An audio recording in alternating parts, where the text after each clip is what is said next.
कृष्णा हरे हरे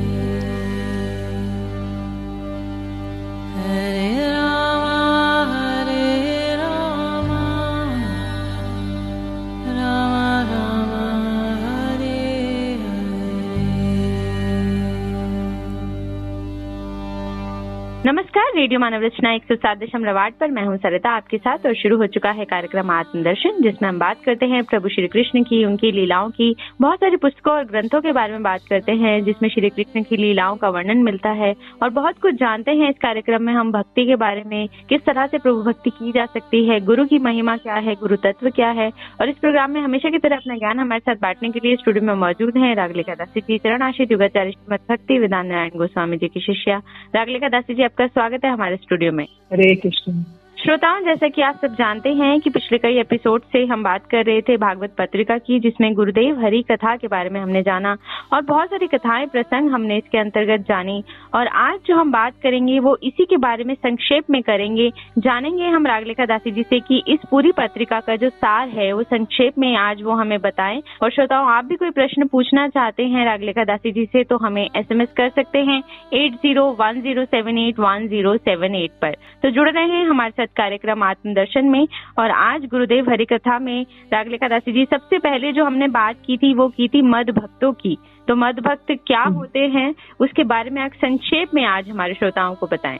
जी, तो गुरुदेव का ये था कि वो कहीं से भी स्टार्ट करते थे तो वो पहले जाकर छोड़ते थे मधुर रस पे। तो ये उनकी एक विशेषता थी। तो उन्होंने वो स्टार्टिंग कहीं से भी कर ले, कोई भी रस से कर ले, शांत दास से, सख्य वात्सल्य, लेकिन वो मधुर रस में जाके समाप्त करते थे हरि कथा को। तो अभी जो पत्रिका में उन्होंने बहुत ही सार स्वरूप, जैसे हर कुछ विषयों को स्पर्श किया है जो उनके बड़े प्रिय हैं, वो इसमें उन्होंने सबको स्पर्श करके और उनके बारे में विश्लेषण किया है। तो मद भक्तों का यही है कि मन मना मद भक्तो मद्याजी माम नमस्कुरु मामे वेश्यसी सत्यम ते प्रतिजाने प्रियस्मि। तो उन्होंने बताया कि कृष्ण ने अर्जुन को बताया कि हे कृष्ण, तुम है ना, मुझे अपना मन दे दो। तो उन्होंने कहा, हे कृष्ण, मैं तो युद्ध भूमि में खड़ा हूँ, दोनों तरफ बिगुल बज रहे हैं, हम बीचों बीच खड़े हैं रथ पे, तो मैं कैसे मन दे दूं? तो अच्छा, मेरे भक्ति बन जाओ, मेरे भक्त बन जाओ। तो अभी मैं वो भी नहीं कर सकता। मध्या जी, अच्छा मेरी अर्चना पूजन कर लो। वो कैसे करूं, मैं इस वक्त नहीं कर सकता। तो माम नमस्कुरु, अच्छा ठीक है, तो मुझे प्रणाम ही कर दो तो भी मैं इसमें संतुष्ट हो जाऊंगा। तो ये शिक्षा अर्जुन को नहीं दे रही है, हम सबको दे रहे हैं कि तुम मेरे ही भक्त बनो, मेरा ही नाम करो, मेरा ही गुणगान करो, मेरे नाम रूप गुण लीला सबकी चर्चा करते रहो, हमेशा मग्न रहो। और तिष्ठन् ब्रजे तदानुरागी जनानुगामी, और ब्रज में वास करो और उनके अनुगत, उनके जो शरणागत भक्त हैं उनके अनुगत्य में तुम रहो। बिल्कुल, इस तरह से जी। तो इसमें रात दिन कहते हैं कि उसमें एब्जॉर्ब होना पड़ेगा, मतलब उसमें पूरा उसके अंदर रस में खोना पड़ेगा और किसी के अनुगत्य में होगा। कोई रसिक जो वैष्णव है उनके अनुगत्य में होगा, क्योंकि यदि अपने आप से करेंगे तो थोड़ा सा करेंगे, मन बड़ा चंचल है, मन कहेगा। यदि एक माला करेंगे, बोलेंगे मैंने 10 कर ली, और फिर ऐसे कुछ भी। तो इसलिए साधु संग में ही निवास करना पड़ेगा। तो इसमें कहा जाता है कि जैसे भजन है घेरा, साधु संग है प्रहरा। तो अगर कोई बहुत अच्छा महल हो और उसमें कोई चौकीदार ना हो तो कोई भी घुस आएगा उसके अंदर।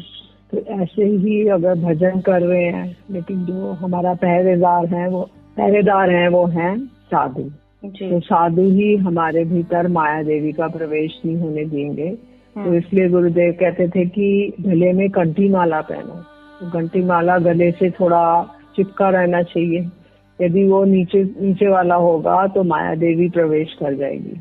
तो इसलिए बहुत जरूरी है कि हम जैसे कोई आर्मर या कवच पहन के युद्ध में तैयारी करते हैं, राजा लोग जाते थे, तो ऐसे ही हम अपना आर्मर कवच जो है वो है भगवान का नाम।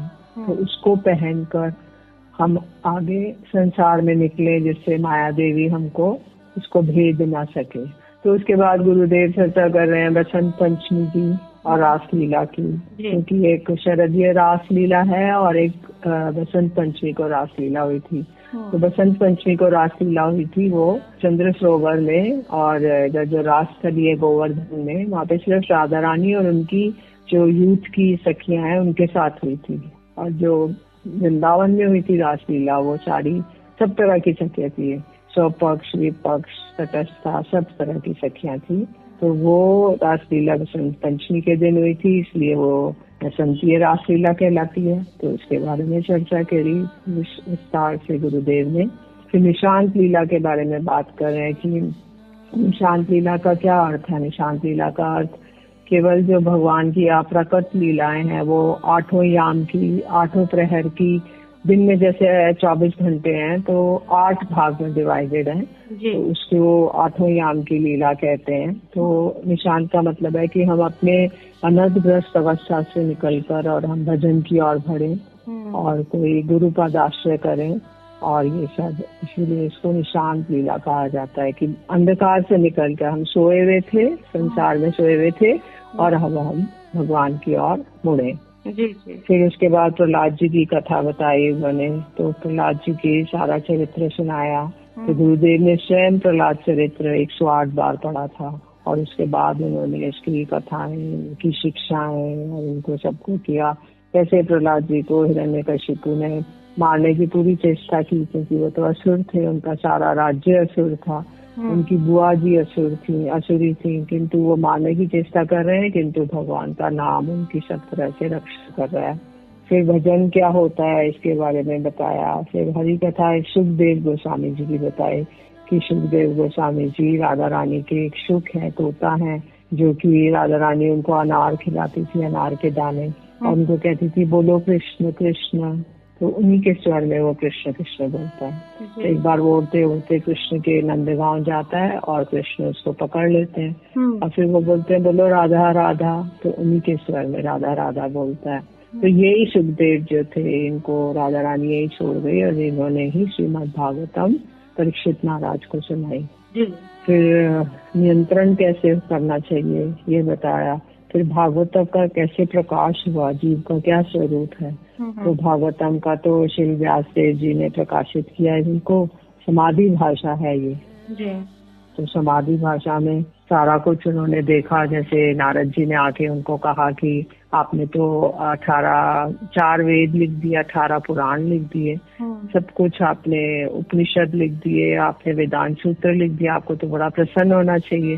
तो उन्होंने कहा कि मैं तो बड़ा खिन्न मन से हूँ। तो उन्होंने बोला आपने अलग से कृष्ण की बाल लीला से, जन्म से लेके बाल लीला से लेके सारी लीलाएं नहीं लिखी, अब कैसे अमल पुराण की रचना कीजिए जो कि केवल कृष्ण के बारे में है। तब उन्होंने समाधि में देखा कि कैसे कृष्ण की लीलाएं हुई और उसी को श्रीमद् भागवतम में लिख दिया। और जीव का जो स्वरूप है वो है जीव स्वरूप है नित्य कृष्णदास, ईश्वर तटस्थ शक्ति भेदा भेद प्रकाश। जीव का स्वरूप है भगवान का नित्य दास होना, लेकिन अभी वो संसार का दास है, माया का दास है, तो इसलिए वो भगवान का दास नहीं होना चाहता। फिर जन्म उत्सव, भगवान के जन्म उत्सव के बारे में चर्चा की, कैसे कृष्ण का जन्म गोकुल में हुआ था। क्योंकि गोकुल में इसलिए हुआ, वैसे बोलते हैं कि वो जेल में प्रकट हुए थे मथुरा में, लेकिन कृष्ण गोकुल में उनका जन्म हुआ था क्योंकि नाड़ी छेदन नहीं हुआ था। जो नाड़ी होती है माँ से जुड़ी होती है, तो उसका छेदन हुआ था। सारे उनके संस्कार गोकुल में ही हुए थे और इसलिए उनका जन्म वहीं पर हुआ। नंद बाबा यशोदा मैया के गर्भ से हुआ और मथुरा में केवल वो प्रकट हुए थे 16 वर्ष के। फिर बाद में छोटे शिशु बन गए और वसुदेव जी उनको गोकुल में ले आए। गोकुल में लाकर जो वसुदेव नंदन थे वो नंदन नंदन में समाहित हो गए और इस तरह से गुरुदेव ने बताया। फिर उसके बाद व्यास पूजा के बारे में बताया कि जो व्यास पूजा है वो श्रावण मास की पूर्णिमा जो होती है उसी को व्यास पूर्णिमा के नाम से कहते हैं। इसी दिन व्यासदेव जी का आविर्भाव हुआ था और व्यास जी जो है, व्यास मतलब कि एक अगर सर्कल है उसके एक कोने से लेके दूसरे किसी भी कोने तक जो एक लाइन जाती है उसको व्यास कहते हैं। तो व्यास मतलब जो कि एक जगह रहकर सारे विश्व में हरि कथाओं का विस्तार कर सके, तो वही व्यास जी हैं। उनकी पूजा मतलब सब अपने अपने गुरुओं की पूजा करेंगे जिससे कि वो व्यास जी की पूजा मानी जाती है। जी जी, बहुत ही सुंदर वर्णन हम भागवत पत्रिका के अंतर्गत हमने पहले भी जाना, लेकिन आज बिल्कुल संक्षेप में हम इसकी व्याख्या कर रहे हैं। श्रोताओं, आप भी कोई प्रश्न पूछना चाहते हैं भागवत पत्रिका की गुरुदेव हरि कथाओं से, तो आप हमें SMS करें 8010781078 पर। जुड़ रहे हैं कार्यक्रम आत्मदर्शन के साथ। मैं हूँ सरिता आपके साथ। सुनते हैं एक प्यारा सा भजन, फिर लौटते हैं। Feel good, feel live. ये तो बता दो बरसाने वाली,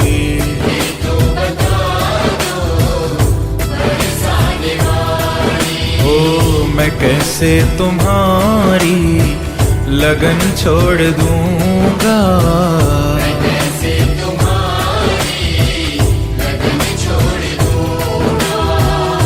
तेरी दया पर ये जीवन है मेरा, तेरी दया पर ये जीवन है मेरा, मैं कैसे तुम्हारी शरण छोड़ दूंगा,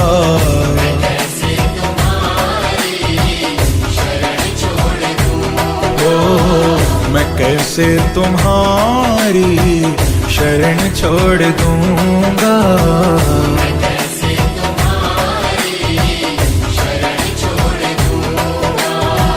न पूछो कि ये मैंने अपराध क्या क्या,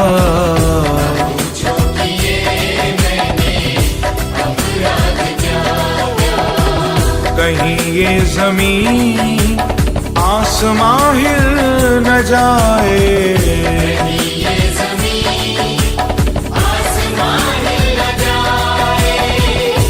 जब तक श्री राधा रानी क्षमा ना करोगी, जब तक श्री राधा रानी क्षमा ना करोगी, मैं कैसे तुम्हारे चरण छोड़ दूंगा,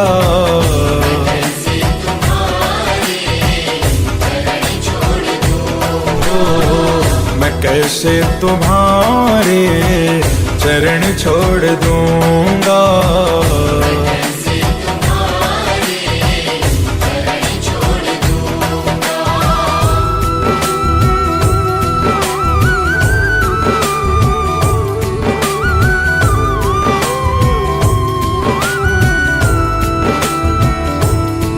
राधे राधे राधे राधे राधे,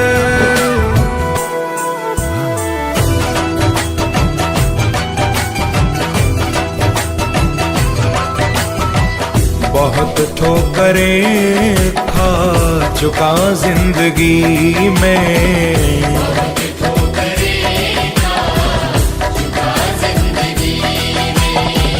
तमन्ना तुम्हारे दीदार की है,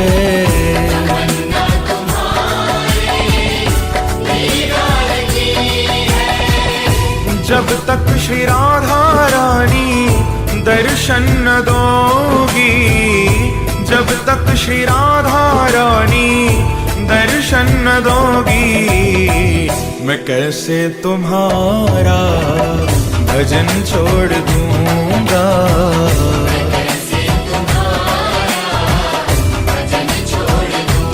हो मैं कैसे तुम्हारा भजन छोड़ दूंगा,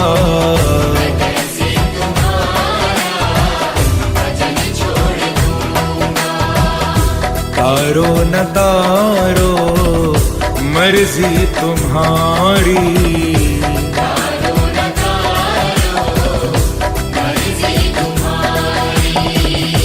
लेकिन मेरी आखिरी बात सुन लो,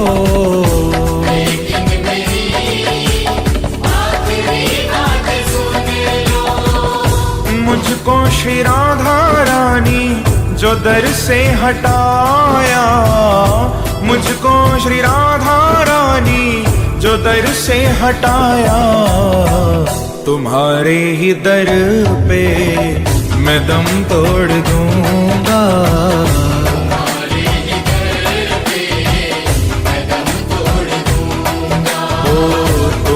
तुम्हारे ही दर पे मैं दम तोड़ दूंगा।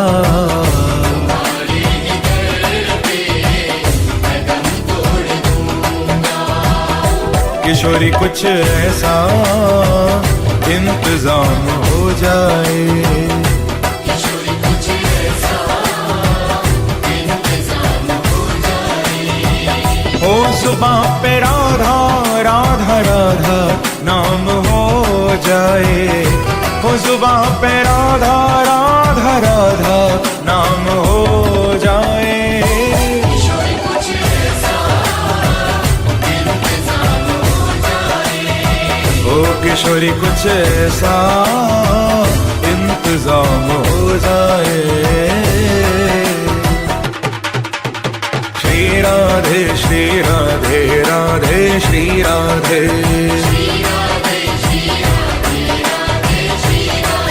ओ श्री राधे श्री राधे राधे श्री राधे,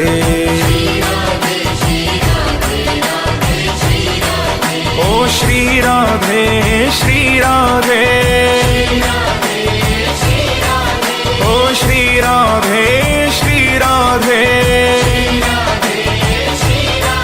ओ श्री राधे श्री राधे, ओ श्री राधे श्री राधे, हाँ श्री राधे श्री राधे राधे श्री राधे,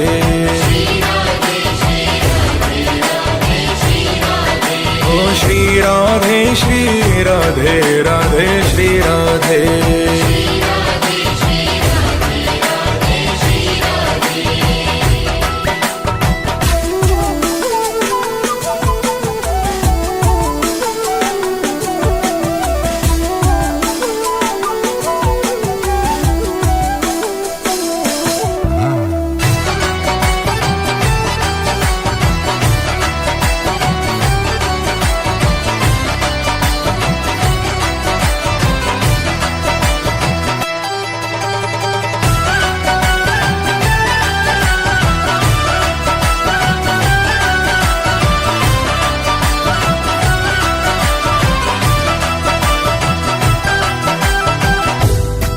मरना हो तो मैं मरूं, श्री राधे के द्वार। कभी तो लाडली पूछेंगी ये कौन पढ़ो दरबार, ये कौन पढ़ो दरबार।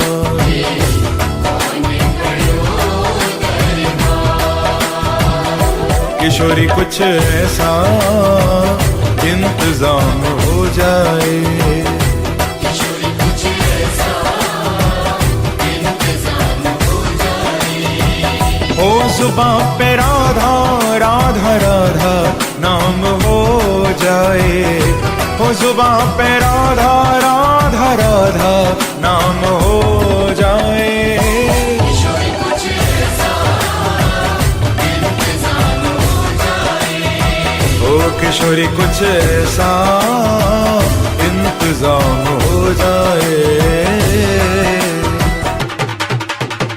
आते बोलो हो जाते बोलो, उठते बोलो ओ सोते बोलो, ओ हंसते बोलो ओ रोते बोलो।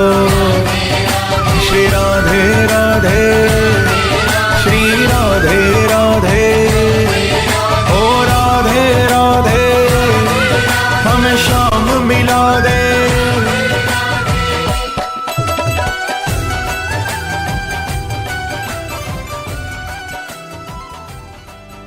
Hare Krishna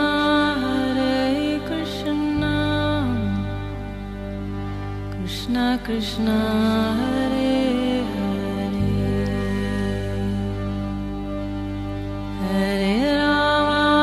Hare Rama Rama Rama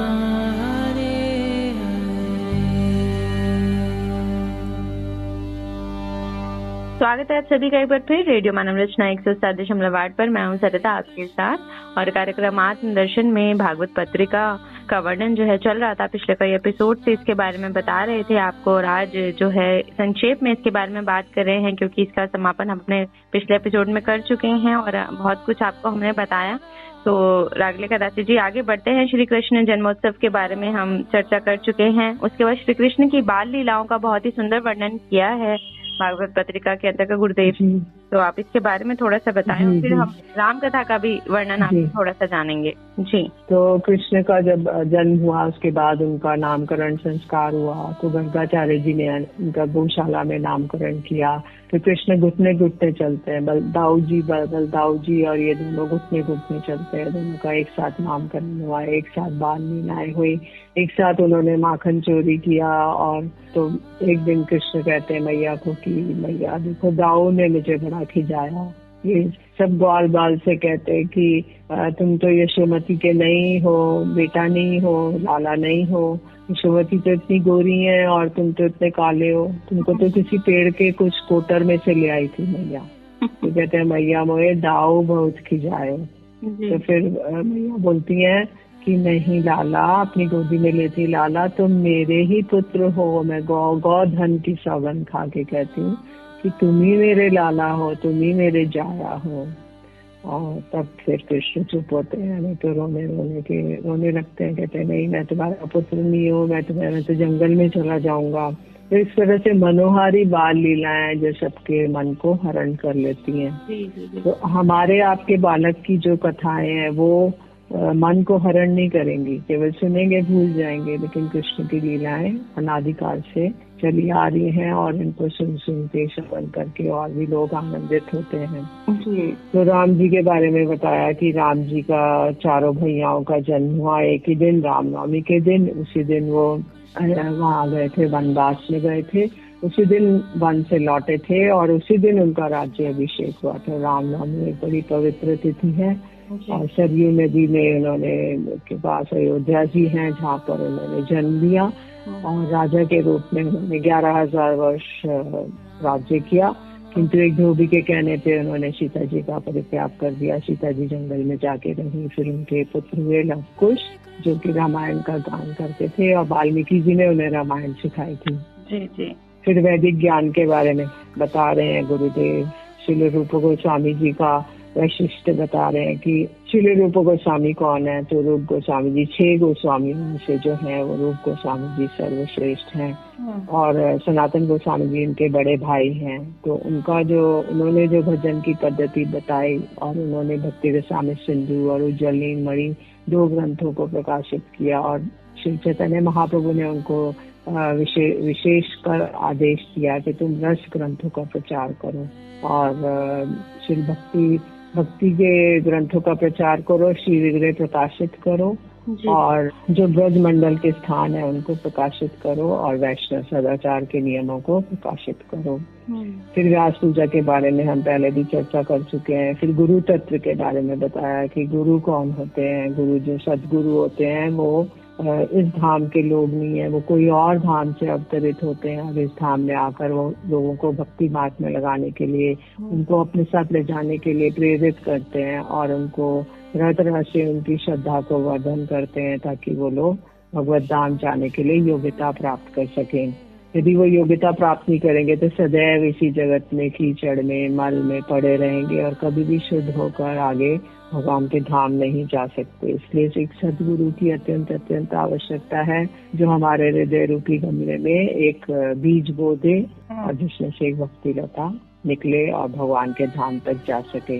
फिर उन्होंने अपने गुरुदेव श्री भक्ति प्रज्ञान केशव जी गोस्वामी महाराज के बारे में बात की गुरुदेव ने एक आर्टिकल में। तो उनके जो गुरु जी थे वो बाल्यकाल से बहुत मेधावी थे, जमींदार के पुत्र थे। तो जब वो अपने गुरुजी मतलब गुरुजी के गुरुजी अपने गुरुजी से मिले श्री प्रभुपाद भक्ति सिद्धांत सरस्वती से, तो उन्होंने उनका सारे मठों का कार्यभार आदि सब कुछ संभाल लिया और घोड़े पे बैठ के जाते थे और सारे कार्यों को कर देते थे। तो इसलिए गुरुदेव कहते हैं कि गुरु निष्ठा इज द बैकबोन ऑफ भक्ति। कि अगर किसी को गुरु निष्ठा है तो जैसे एक कोई रीढ़ की हड्डी होती है तो वो आदमी उसके द्वारा सीधा चल सकता है। अगर वो रीढ़ की हड्डी नहीं होगी तो रेंगने वाला एक प्राणी, सांप वाप ऐसे बन जाएगा। तो इसलिए अगर गुरु निष्ठा है किसी की तो वो भक्ति जगत में खड़ा रह सकता है, अन्यथा वो एक निर्बल प्राणी है। तो इसलिए गुरु जी की, अपने गुरु जी में बहुत निष्ठा थी। गुरु जी की, परम गुरु जी के अपने गुरु जी में बहुत निष्ठा थी और इसी को आगे उत्तरोत्तर अपने शिष्यों को प्रदान करते जा रहे हैं। जी, बहुत सुंदर जो है वर्णन भागवत पत्रिका का हमने जाना रागलिका दासी जी से। तो रागलिका दासी जी, एक प्रश्न आया है, एक श्रोता पूछना चाहते हैं कि आजकल के इस कलयुग में जो है बहुत सारे गुरु हमें देखने को मिलते हैं, जगह जगह पर हम लोग देखते हैं कि गुरुओं के सत्संग हो रहे हैं, बहुत सारे बाबा हैं। तो सच्चे गुरु की जो है वो पहचान कैसे हो? क्योंकि जहाँ भी जाओ वहाँ पर लाखों की संख्या में, हजारों की संख्या में हमें लोग दिखाई देते हैं, तो हमें समझ ही नहीं आता कि हम किस दर पर जाएं, किस गुरु को धारण करें। तो एक सच्चे गुरु की कैसे एक आम इंसान पहचान करे? जी, तो जो एक सच्चा गुरु है उसके अंदर 3 क्वालिटीज होनी बहुत जरूरी है।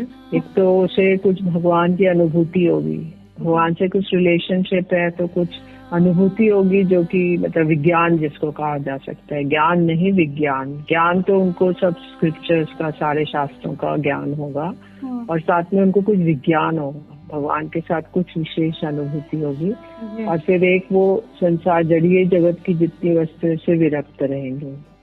तो अगर कोई सोने की छड़ वाला और डायमंड की वो चश्मा पहने हुए है या फिर है, तो फिर वो सदगुरु नहीं हो सकते, क्योंकि वो संसारिक वस्तुओं से उनका वैराग्य रहता है। क्योंकि ये जगत की वस्तुएं उनको अट्रैक्ट नहीं कर सकती, और वो क्योंकि और जगत के लोग हैं तो उनको उस जगत पे इतना वैभव है, इतना वो है, तो वो इस जगत की किसी भी वस्तु से अट्रैक्ट नहीं होते। तो यही 3 लक्षण है कि उनके अंदर जड़िए कोई भी कामनाएं नहीं है, विरक्त है और भगवान की कुछ अनुभूति है और उनको सब शास्त्रों का ज्ञान है। कोई शिष्य कहीं से भी कुछ प्रश्न पूछेगा तो वो उसको उत्तर दे सकते हैं, चाहे वो कोई सा भी शास्त्र हो। तो इसलिए हमें जो ये है गुरु, हमें कहते पानी पियो छान के, गुरु करो जान के। तो इसलिए गुरु को हमें देख भाल के छान के करना चाहिए, क्योंकि कपटी गुरु भी है। तो जो कपटी लोग होते हैं वो कपटी गुरु के पास जाएंगे। जो वास्तव में जो चाहते हैं कि हम कुछ प्राप्ति करें, भगवान के पास जाएं, तो उनको ऐसे सदगुरु भी हैं। तो कभी भी संसार बिना एक सदगुरु के, बिना अच्छे संत के नहीं टिक पाएगा। इसलिए सब तरह के गुरु अवेलेबल है, जो जैसा है वो उसके पास वैसे ही पहुंच जाएंगे। भगवान इसकी व्यवस्था करते हैं। जी जी, बिल्कुल। तो श्रोताओं, गुरु जो है वो पहचानना बहुत जरूरी है। पहले सच्चे गुरु का जो हमें पहचान हो तो हम तभी उसके चरणों में जाए। वही हमें प्रभु से जोड़ते हैं, वही हमें इस नश्वर शरीर में जो आत्मा है उसको उसकी परमात्मा से मिलवाते हैं, उसका ध्यान करवाते हैं, और जो संसार की मोह माया का सुख है उससे भी हमें जो है डिटैच करते हैं, उससे हमें दूर करते हैं। और जो एकमात्र हम लोगों का भव सागर से पार होने का जरिया है भक्ति, उसकी तरफ हमें ले जाते हैं। तो ये सारी जो बातें हैं, ये सारे जो प्रसंग हैं, ये हमने गुरुदेव हरि कथा के अंतर्गत बहुत अच्छे से जाने पिछले कई एपिसोड्स में रागलिका दासी जी से। तो आज जो है गुरुदेव हरि कथा की, इनका जो भागवत पत्रिका का जो है समापन हो चुका है, और आगे आने वाले एपिसोड्स में और भी बहुत सारी बातें करेंगे, ज्ञान के बारे में आपको कोशिश करेंगे समझाने की कि भक्ति कितनी जरूरी है। और भी हमारे वेदों और पुराणों में बहुत कुछ ऐसा है जो हमें इस कलयुग में जीवन जीने की जो है प्रेरणा देता है। तो आगे और भी बहुत कुछ है, लेकिन जानेंगे अपने अगले एपिसोड्स में। आज के लिए बस इतना ही। रागलिका दासी जी, आपका बहुत बहुत शुक्रिया हमारे स्टूडियो में आने के लिए। हरे कृष्ण। तो श्रोताओं, आज के लिए हमें दीजिए इजाजत और सुनते रहिए रेडियो मानव रचना 107.8 पर आने वाले अन्य कार्यक्रमों को भी। Feel good, feel live.